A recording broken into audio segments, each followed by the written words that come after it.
Баткен облусунун аймагында жер титирөө катталды. Сейсмология институтунун маалыматына ылайык, жер титирөө бүгүн 23 июнда саат 7:51 катталып, анын күчү очогунда 3,5 баллга жеткен. Жер титирөө Кадамжай районунун Айдаркен шаарында, Жаңы Коргон жана Тискей айылдарында 3 баллга чейин сезилген. Алдын ала маалыматтар боюнча жабыркагандар жана кыйроолор катталган эмес.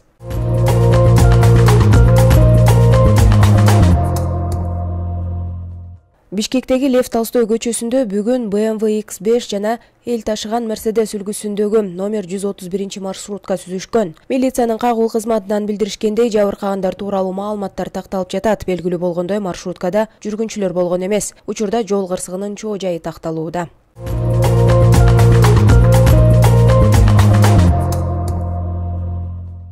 Эне жана баланы коргоо улуттук борборунун клиникалык төрөт үйү убактылуу жабылды. Бул тууралуу Саламаттыкты сактоо министрлигинен кабарлашты. Маалыматка ылайык, жаңы перинаталдык борбордун имаратын эне жана баланы коргоо улуттук борборунун клиникалык төрөт үйүнө кошуу максатында жана эски имаратты оңдоп калыбына келтирүү иштерин жүргүзүү зарылдыгына байланыштуу 2023 жылдын 6 августуна чейин жабылды. Бишкек шаарындагы төрөт үйлөрү жана Чүй облустук бириккен ооруканасынын төрөт бөлүмү Бишкек шаарындагы кош бойлууларды төрөт учурундагы төрөгөн аялдардын бекитилген графикке ылайык кабыл алууну камсыздайт деп айтылат маалыматта.